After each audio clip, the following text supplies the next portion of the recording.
یہ سوال جرمنی سے آیا اور تبریک کے موقع پر اکثر پوچھا جاتا ہے کہ بعض آدمی کی اچھی بیوی ہے، بچے بھی ہے، سب کچھ ٹھیک ہے، مگر 20 سال یا 25 سال کے بعد وہ آدمی کو یاد آ جاتا ہے کہ وہ دوسری شادی کر دیتے، ایک چھوٹی عمر کی عورت سے شادی کرتے ہیں. تو وہ پوچھتے ہیں کہ کیا یہ جائز ہے اسلام میں، اور اگر جائز ہے کس وجہ سے آدمی دوسری شادی کر سکتا ہے؟ ہر شخص کے حالات مختلف ہوتے ہیں. ہم نہیں جان سکتے کہ اس کے حالات نے کیا مجبور کیا اس کو.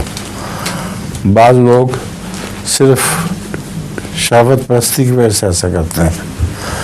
کچھ دیر کے بعد بڑی بیوی کو چھوڑ کے چھوٹی بیوی پسند کرنے لگ جاتے ہیں. یہ ناجائز حرکت ہے. اگر بچے نہیں ہوتے کسی بیوی کے تو پھر شادی اور بات ہے. یورپ میں آج کے اعتراض ہوتا ہے، جرمنی میں بھی بہت اعتراض ہوا کرتا تھا. تو میں جرمنی کا واقعہ سناتا ہوں کہ جنگ عظیم کے بعد اتنی زیادہ عورتیں ہو گئی تھیں اور مرد اتنے کم رہ گئے تھے کہ ناممکن تھا کہ ایک سے زیادہ شادی کے بغیر اس مسئلے کا حل ہو، ورنہ آوارگی پھیلے گی. وہ جو لڑکیاں تھیں زیادہ، وہ دوسرے بیویوں کے مردوں کو خراب کرتی تھیں. تو اس زمانے میں ہمارے ملک عمر علی صاحب مرحوم تشریف لائے. انہوں نے اخبار میں اشتہار دیا. انہوں نے کہا میں سچا آدمی ہوں، میری پہلے بیوی موجود ہے، میرے بچے بھی ہیں، لیکن میں ایک اور شادی بھی کرنا چاہتا ہوں. تو جس نے بھی درخواست دینی ہے وہ میری پرائیویٹ سیکرٹری فلاں ہیں، ان کے نام درخواست بھیج دیں.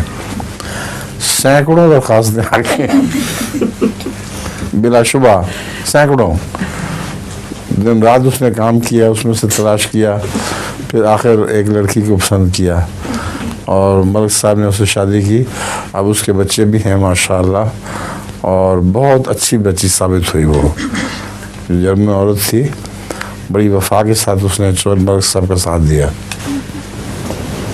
حضور ان کا کیا نام تھا؟ ملک عمر علی صاحب.